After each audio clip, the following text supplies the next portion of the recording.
Bom dia, igreja. É um prazer estar de volta aqui com vocês. Hoje nós vamos para a última mensagem da série O Discípulo na Família.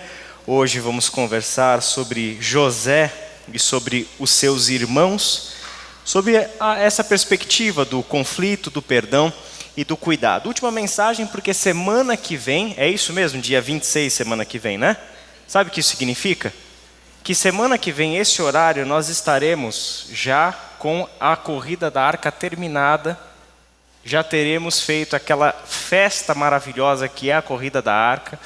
Vários de vocês, eu sei que estão inscritos para correr na prova, vão estar lá tentando ganhar de mim, mas eu já vou dizer que não vão ganhar. Não vai ter jeito, mas vale a pena tentar porque é por uma boa causa, certo, treinador? Ganhar de mim não vai. Já está escrita a história, mas vale a pena tentar, a causa é boa e eu vi aí vários de vocês inscritos, muita gente trabalhando na prova. Se você ainda não fez a sua inscrição, aproveito para dizer que ainda tem vagas, você consegue fazer isso até quarta-feira, então aproveita porque semana que vem a gente vai estar lá na represa fazendo essa grande festa para a cidade, isso é parte do nosso testemunho para a cidade.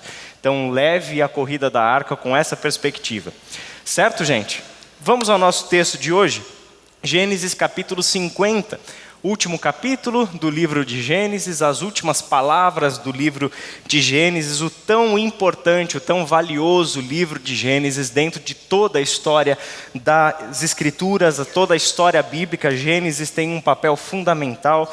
São diversas narrativas, um texto narrativo com diversas narrativas menores, basicamente todas elas centradas em famílias, né? Então todo o livro de Gênesis vai nos contando histórias de famílias, os seus altos e baixos, o que está acontecendo com essas famílias, e ele serve como a grande introdução do que nós chamamos de história da salvação.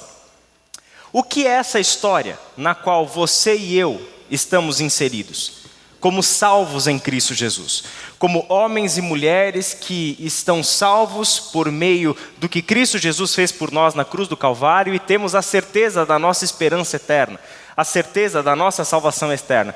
Essa é a história da salvação, que começou muito antes da gente, que começou com o plano eterno de Deus de reconciliar consigo todas as coisas por meio do seu Filho. Esse plano que começa a ser desenvolvido na história por meio do chamado de Abraão em Gênesis capítulo 12, e ali Deus começa a se envolver com a história deste homem, desta família, com uma promessa: por meio da sua descendência eu vou abençoar todas as famílias da terra.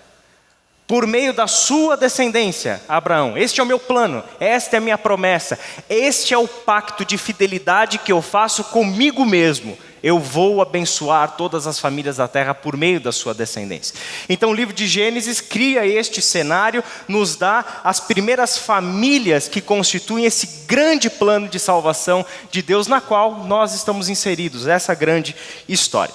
E quando nós chegamos no capítulo 50 de Gênesis, nós estamos fechando o livro e parece que vem sobre nós uma sensação, se você leu Gênesis do começo ao fim, vem uma sensação meio esquisita. Por quê? A família, conforme a gente vê em Gênesis 12, ela desempenha um papel vital, chave, fundamental nessa história de salvação. Porque o plano de Deus passa por família. O que Ele está fazendo, Ele faz por meio de famílias, de gerações. Ele é conhecido na história bíblica como o Deus de Abraão, de Isaque e de Jacó. O Deus destas famílias, o Deus destas gerações. O Deus que chama, que vem andar com essas pessoas, que vem redimir essas famílias e tornar essas famílias participantes na sua história de salvação. Dar sentido, dar propósito, dar missão para estas famílias que Ele vem redimindo ao longo da história, trazendo para perto de si. Então a família desempenha um plano central na história da salvação. Isso é uma verdade. Só que Gênesis também nos mostra outra coisa sobre a família. É que a família é cheia de conflitos, de erros, de traições, de maldades. Estas famílias que Deus escolheu para fazer parte da sua história de salvação, e por meio do que Deus fez desde lá, nós estamos aqui hoje, salvos em Cristo Jesus, são famílias, gente, longe de serem famílias perfeitas. São famílias longe de ser todo mundo pensando igual, indo na mesma direção. Gênesis nos mostra que estas famílias são famílias cheias de conflitos, de problemas, de crises, de traições, de maldades e assim por diante. Isso mostra para nós que a família em si é parte da história de salvação que elas contam. A família conta a história de salvação porque vive a história da salvação, e ela é parte desta história porque ela mesma precisa de salvação. Porque ela mesma precisa do perdão, ela mesma precisa da reconciliação. Adão e Eva, um joga a culpa no outro. Caim e Abel, um mata o outro. Esaú e Jacó, um trai o outro. Ambos ferem o coração do pai. José e os seus irmãos. Você percebe que todas essas histórias dos patriarcas são histórias cujo centro da narrativa é este conflito. São pais, sem contar Noé e os seus filhos, por exemplo, Tamar e Judá e o seu filho, e todas as outras histórias periféricas de Gênesis, todas elas têm um elemento em comum: elas giram em torno de um conflito, elas giram em torno de um problema familiar. Olha o que Deus escolheu para ser a sua agência de transformação da história, esta família. Porque ela mesma será alvo do agir de Deus, do trabalhar de Deus. E ela passa a aprender a agir como Deus age. Vamos ler o texto? Gênesis capítulo 50, de 14 a 21. A palavra do Senhor diz o seguinte: depois de sepultar seu pai, José voltou ao Egito com os seus irmãos e com todos os demais que o tinham acompanhado. Vendo os irmãos de José que seu pai havia morrido, disseram: e se José tiver rancor contra nós e resolver retribuir todo o mal que nós lhe causamos? Então mandaram um recado a José, dizendo: antes de morrer, teu pai nos ordenou que te disséssemos o seguinte: peço-lhe que perdoe os erros e pecados de seus irmãos que o trataram com tanta maldade. Agora, pois, perdoa os pecados dos servos do Deus do teu pai. Quando recebeu o recado, José chorou. Depois vieram seus irmãos, prostraram-se diante dele e disseram: aqui estamos, somos teus escravos. José, porém, lhes disse: não tenham medo, estaria eu no lugar de Deus? Vocês planejaram o mal contra mim, mas Deus o tornou em bem, para que hoje fosse preservada a vida de muitos. Por isso, não tenham medo, eu sustentarei vocês e seus filhos. E assim os tranquilizou e lhes falou amavelmente. Feche os seus olhos e vamos orar. Pai querido, nós te agradecemos pela tua palavra, por essas histórias e por tanto que elas nos ensinam. E pedimos, Senhor, que o teu Santo Espírito nos ensine mais uma vez, por meio do que lemos aqui. Que essa história fala conosco, Pai. Que nós sejamos capazes de enxergar a nós mesmos nesses personagens. De enxergar as nossas ações nas ações desses personagens. Que saiamos daqui, Senhor, cheios de esperança. Porque Tu és o Deus que pode todas as coisas. Tu és o Deus que pode reparar o que a nossa maldade quebrou, destruiu. O Senhor é o Deus que pode unir e reconciliar, e essas histórias nos contam isso, Pai. Ajuda-nos, Senhor, a vivenciarmos essas histórias em nossas próprias vidas, em nossos próprios lares e famílias. Em nome de Jesus. Amém. O apóstolo Paulo escreveu um texto muito especial em Romanos capítulo 15, que revela a maneira como ele entendia a Bíblia. A maneira como ele, Paulo, entendia as Escrituras. Olha o que ele escreveu em Romanos 15, versículo 4. Pois tudo o que foi escrito no passado, foi escrito para nos ensinar, de forma que por meio da perseverança e do bom ânimo procedentes das Escrituras, mantenhamos a nossa esperança. Todas as coisas que foram escritas no passado foram escritas com um propósito. Deus tinha uma intenção de nos ensinar. E nos ensinar para que, por meio da perseverança e do bom ânimo que emanam dessas histórias, que emanam desses textos, que emanam desses conflitos que a gente lê nas Escrituras, das suas poesias, profecias e canções, todos nós tenhamos perseverança, bom ânimo e mantenhamos a nossa esperança. Manter viva a chama da esperança pode ser chave para uma família com conflitos. Para uma família que está passando por lutas interiores, das quais às vezes o mundo exterior nem sabe, mas que lá no seu meio existem lutas sendo travadas e que precisam da orientação do Senhor. É esta perseverança e este bom ânimo que procedem dessas histórias, que procedem das Escrituras, que serão capazes de manter a nossa esperança viva, acesa. Não podemos perder a chama da esperança. Para que isso aconteça, mantenhamos a Escritura viva na nossa vida, na nossa história, e nos enxerguemos nesses personagens.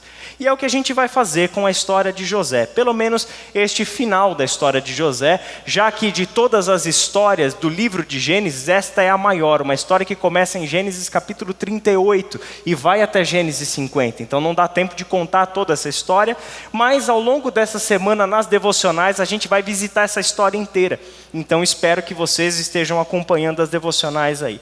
Hoje a gente vai só para essa conclusão, olhando para esta cena. A família de José é representativa porque ela é mais uma das famílias de Gênesis, que apresenta lá os seus conflitos. O texto que nós lemos mostra este conflito e a reação dos irmãos, quando vem a situação toda, o desfecho dessa história e o que há de temor no coração desses irmãos. E se José tiver rancor contra nós e resolver retribuir todo o mal que lhe causamos? Para quem não conhece essa história, vale lembrar que os irmãos de José tinham um tremendo ciúmes de José. Porque José era um filho querido do seu pai, mais querido do que todos os outros. E este José era um jovem privilegiado dentro da casa de seu pai. Certo dia aconteceu algo que foi a gota d'água para os seus irmãos. José teve sonhos. E nestes sonhos, em resumo, ele via os seus irmãos e os seus pais se curvando diante dele. Bom, a cena aconteceu, a gente leu os seus irmãos se prostrando diante dele. O que José sonhou realmente aconteceu, mas ele não planejou isso, essa não era a sua intenção, este não era o seu sonho no sentido de projeto pessoal. Ele viu o que estava para acontecer naquele sonho e precipitadamente saiu contando os seus sonhos para os seus irmãos, para o seu pai, o que gerou um tremendo desconforto dos seus irmãos para com ele. E esses irmãos chegaram ao ponto de dizer, não dá mais, a gente tem que tomar uma providência com relação a José. O pai de José, por um outro lado, também não gostou muito dessa história de se curvar diante do filho, mas passou a refletir sobre aquilo, guardou aquelas palavras, pensou sobre aquilo. Os seus irmãos, por um outro lado, pegaram aquilo e arquitetaram um plano. Qual que é o plano? Vamos matar o moleque. Vamos matar o moleque. Ele tinha uma túnica especial que o pai dele tinha mandado fazer só para ele e etc e tal.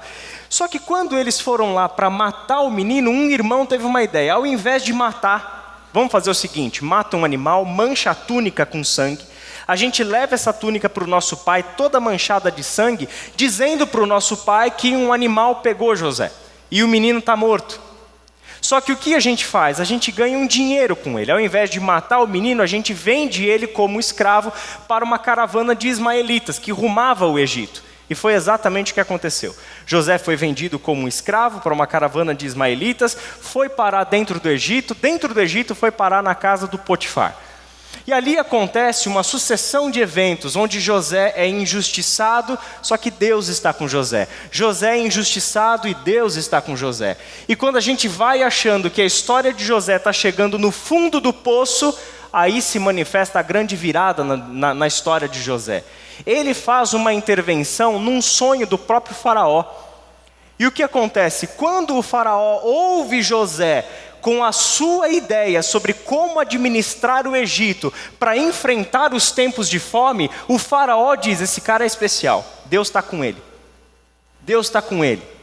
dá para José um novo nome, Zafenat Paneia, que provavelmente significa Deus fala e Deus ouve. Ou seja, por meio dele, Deus está falando, Deus está nos ouvindo, Deus está vendo. Significa então que este José tem a sua história completamente revertida, de toda a maldade que lhe foi causada pelo seu irmão, de todas as injustiças sofridas na terra do Egito, de tudo que aconteceu, esse José, do fundo do poço de uma prisão, de um calabouço, ele é elevado à mais alta posição no Egito depois do faraó. Ele se torna o governador de toda a terra do Egito. Administra o Egito com uma capacidade impressionante, de modo que durante os anos de escassez, o único lugar que tinha alimento para ser comprado era a terra do Egito. Então os outros povos, as outras tribos, nações que precisavam do alimento por causa da escassez, tinham que viajar até o Egito para ali conseguir o alimento. E uma dessas famílias, que muitos e muitos anos depois, vai passar por escassez e precisar comprar alimento, quem é? Seus irmãos, a família de seu pai. E eles vão para o Egito, procurando alimento, sem ter a menor noção de quem é José. Só que José reconhece os seus irmãos. José arquiteta um plano, não revela de uma vez por todas quem ele é, não se apresenta, os irmãos não reconhecem nem nada, achavam que o menino já tinha sido morto, ou seja lá qual seja o desfecho que tinha se dado à história de José. Só que quando José se revela aos seus irmãos, eu sou José, eu sou aquele que vocês deram como morto para o nosso pai, um pai que foi obrigado a viver por anos angustiado, sabendo, pensando que o seu filho amado estava morto, dilacerado por uma fera. Eu sou José, aquele que vocês injustiçaram, aqueles que vocês venderam como um escravo. Sou irmão de vocês, sangue do sangue de vocês. O José não disse essas coisas, eu que estou incrementando a história. Sangue do sangue de vocês, eu sou este José que vocês venderam como escravo para a terra do Egito. Eu sou este José. Imagina os irmãos diante de José nessa cena. Agora a gente vai morrer, porque agora ele vai se vingar da gente. A gente vendeu um moleque sonhador. Agora a gente está diante do governador do Egito. Ele é o segundo no poder depois do faraó. A gente vai morrer. E essa sensação, e ali José já apaziguou, eu não vou matar vocês. Eu entendi o que Deus fez nessa história. Ali José já tinha apaziguado seus irmãos. Só que este medo, por causa do erro, permaneceu. E os irmãos acharam o seguinte: José só não matou a gente até agora porque o pai está vivo. Quando o pai morrer, ele mata a gente. Ele não vai perdoar o que a gente fez com ele. Ele não vai perdoar. E aí é que acontece essa cena. E se José tiver rancor contra nós e resolver retribuir todo o mal que nós lhe causamos? Esta inquietação, este é o medo dos irmãos de José.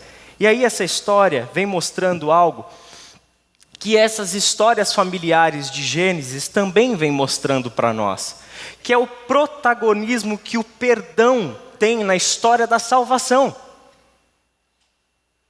O protagonismo que o perdão tem na história de Deus. Peço-lhe que perdoe os erros e pecados dos seus irmãos que o trataram com tanta maldade. Agora, pois, perdoa os pecados dos servos do Deus do teu pai. Quando recebeu o recado, José chorou. José chorou. A história, poucos capítulos antes, mostra que quando José se revela para os seus irmãos, há entre eles um encontro de abraço e de lágrimas, de choro. Eles choram, e ali houve um perdão. Mas o medo permaneceu no coração dos irmãos. Aqui novamente, nós temos o pedido pelo perdão. E José vai ser cobrado mais uma vez, de dar aos seus irmãos, algo que os seus irmãos não mereciam pelos seus atos. Ou seja, o senso de justiça de José, misturado com o seu desejo de vingança, poderia dar para essa história um fim catastrófico. Poderia dar. novamente José é exigido a dar algo aos seus irmãos, que os seus irmãos não merecem. E o que é isso? O perdão. Se fosse para eles terem as suas ações, receber pelas suas ações a justiça, se fosse para José retribuir aos seus irmãos a mesma coisa que recebeu dos seus irmãos, o final da história seria morte. Mas de José está sendo exigido algo superior. Algo superior. E o que é este algo superior? O que é que transcende os nossos sensos de justiça? O que é que supera o nosso desejo por vingança? O que é que supera a nossa vontade de reparação? É o perdão. É o perdão. É linda porque a história de Esaú e de Jacó, uma outra história de conflito entre irmãos, e essa história termina com Jacó tendo que fugir de casa porque seu irmão quer matar ele. Anos depois, muitos anos depois, quando os dois já são homens formados, com suas famílias formadas e etc e tal, eles se reencontram. Deus faz com que eles se reencontrem. E neste reencontro, o que acontece? O perdão.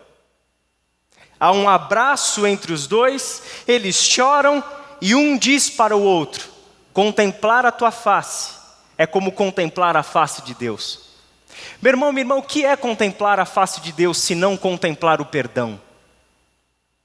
O que é que brilha na face de Deus se não o perdão? Aonde é que começou a tua história? Começou no perdão que Jesus Cristo conseguiu para você na cruz do Calvário. Deus não nos deu o que nós merecíamos. Deus nos deu o seu Filho para morrer por nós. Contemplar a sua face é como contemplar a face de Deus, porque na face de Deus nós enxergamos o perdão em toda a sua plenitude, em toda a sua glória. Este é o Deus que José conheceu. Este é o Deus que José conheceu. E porque José conheceu esse Deus, a resposta de José ao pedido de perdão é a seguinte: José, porém, lhes disse: não tenham medo, estaria eu no lugar de Deus? Qual é a consciência que José tem? A justiça pertence a Deus. Por que eu haveria de fazer justiça contra vocês? A justiça pertence a Deus. Por que eu tomaria uma atitude para matar vocês ou para me vingar de vocês?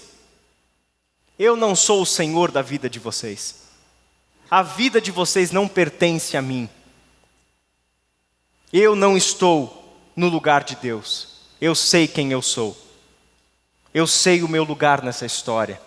E o que me cabe não é a justiça, não é a vingança, não é a exigência da reparação. O que me cabe é perdoar. O que me cabe é perdoar. Por isso, a pergunta que a gente pode fazer é: e o que sustenta esse perdão? De onde vem para o coração de José um coração perdoador? O que é que sustenta esta promessa de que eu não vou fazer mal?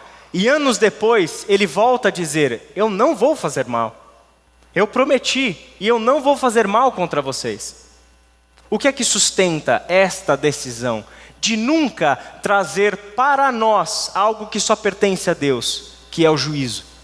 Nunca trazer para nós aquilo que somente Deus tem autorização para fazer. O que é que sustenta isso?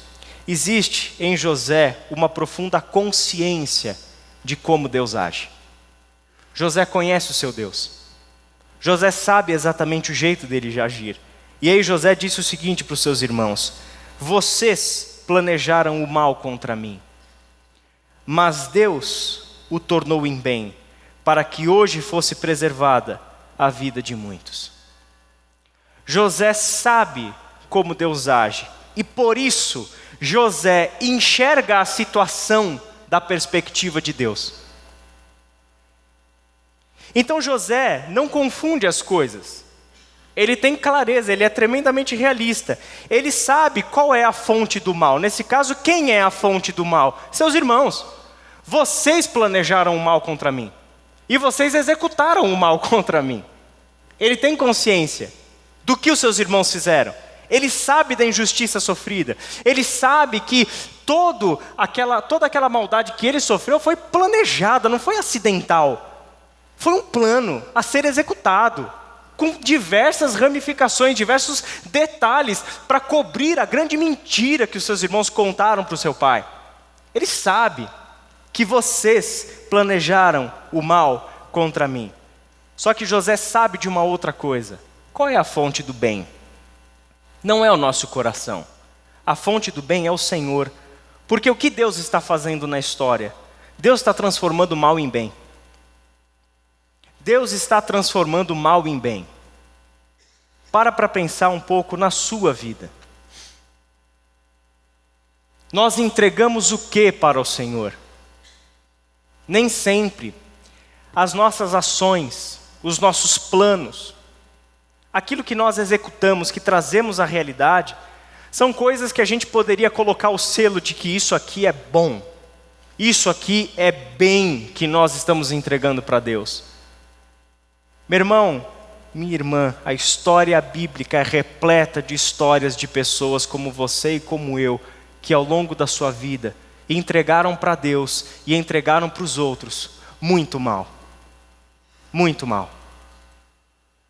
E o que essas histórias também nos contam? Que Deus pega esse mal e mesmo que seja muitos anos depois, mesmo que seja gerações depois, Ele transforma em bem. Porque o que é a ação deste Deus que a Bíblia revela para nós, desde o seu primeiro livro, é que Deus não está pegando um cenário bom, ideal. Deus não está escolhendo andar entre pessoas moralmente boas, elevadas, religiosamente espirituais e assim por diante. Ele escolheu andar com seres humanos. E isto significa que o que nós estamos, por natureza no pecado, prontos para entregar para Deus, é mal e não bem. É Ele quem assumiu o risco. É Ele quem decidiu executar o seu plano por este caminho. Então Ele vem para essas famílias fazendo o quê? Consertando. Transformando o mal em bem. A gente dá para Deus histórias todas tortas. E Deus vai fazendo o quê? Corrigindo essas histórias. Consertando esses caminhos. Reconciliando histórias. Ajuntando histórias. Criando novas histórias. O Deus da Bíblia é o Deus que criou tudo perfeito. Este pecado destruiu a criação de Deus. E Deus está desde então consertando esse mundo. E para consertar esse mundo, Ele chama famílias que igualmente precisam de conserto, que igualmente precisam de reconciliação, que igualmente precisam experimentar e vivenciar o seu perdão. Logo, José tem consciência de como Deus age. Vocês intentaram o mal, vocês entregaram o mal, só que Deus ao longo destes anos transformou isso em bem. E por que transformou em bem? Olha ao seu redor. Um monte de vidas foi preservado. Deus salvou um monte de gente. Deus promoveu uma boa administração da terra do Egito, para que não só a nossa terra, mas que outras terras ao redor tivessem alimento em tempos de escassez. Deus pegou uma história podre, destruída, história vingativa, de inveja, de violência, de mentira, de maldade e transformou em bem. Isso é o que José enxerga quando vê o que ele viveu.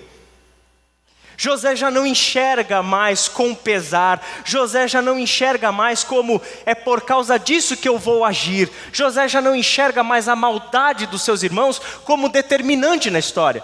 Porque quem dá o ponto final na história é Deus e não a maldade de vocês. Vocês entregaram o mal, mas Deus transformou em bem.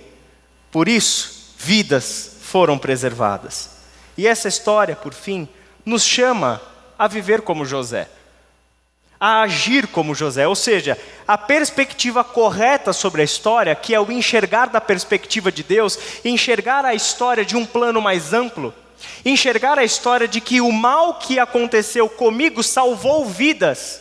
Então eu não vou olhar para este mal como algo a que me apegar.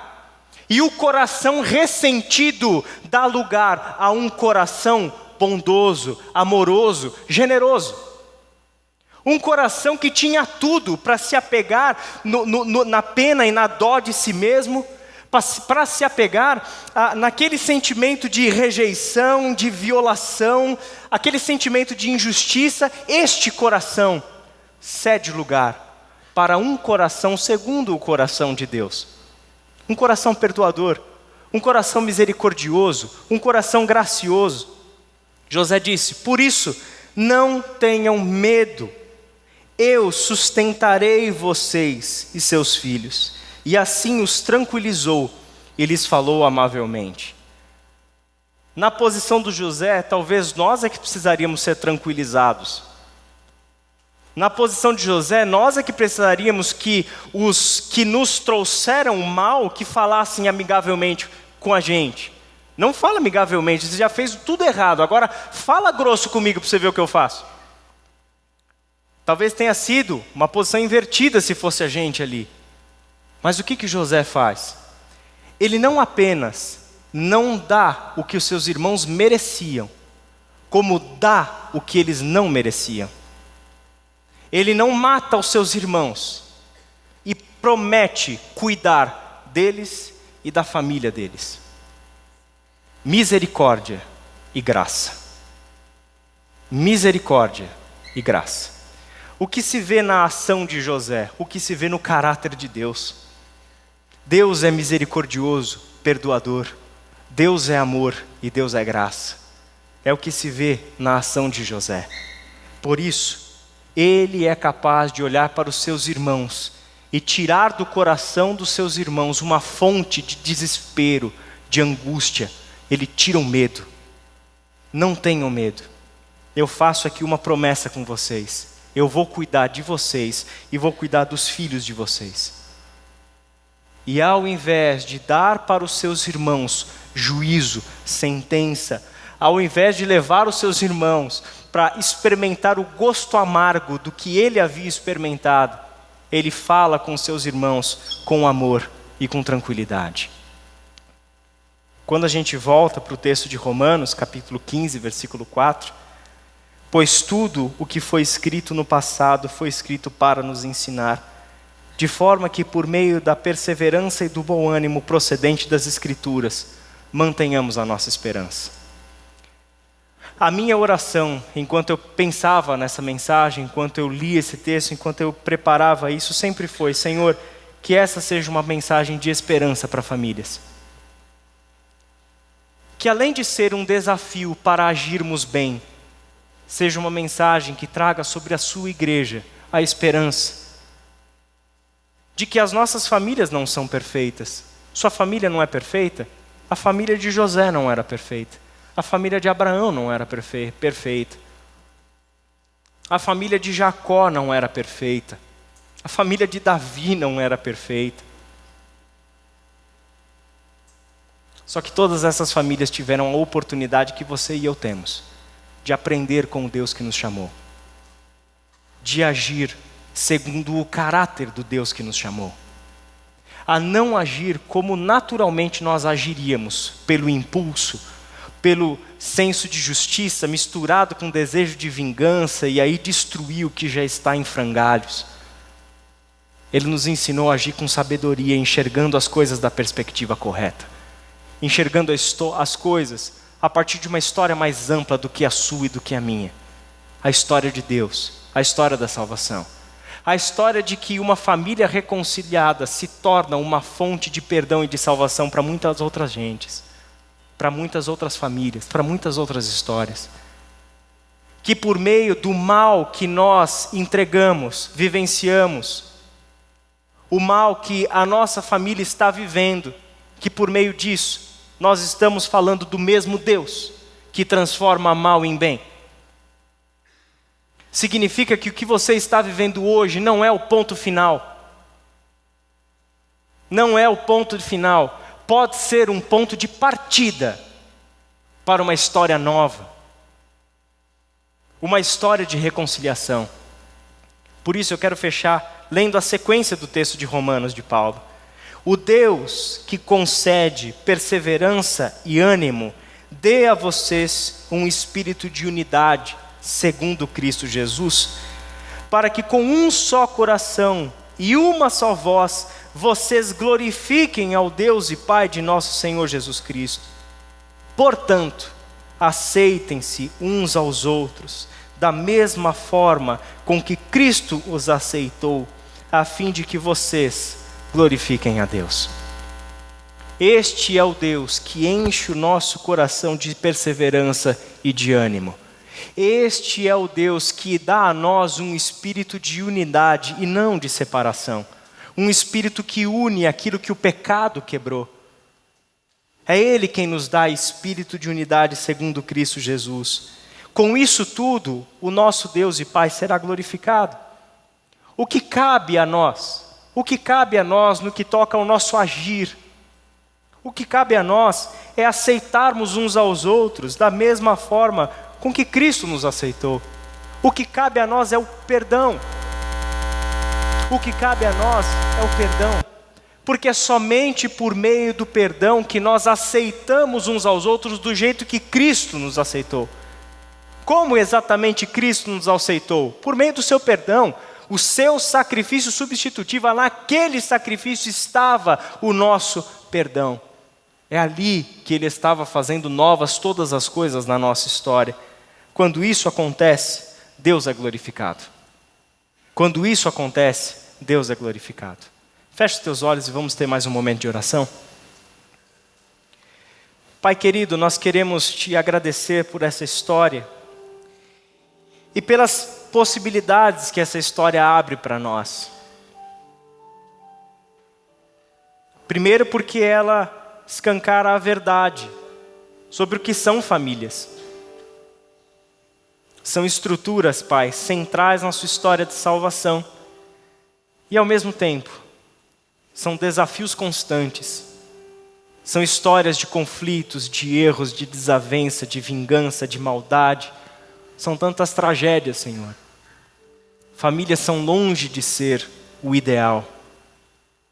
Mas é o que nós temos e é o que o Senhor escolheu ter. Por meio da qual o Senhor quer redimir todas as coisas.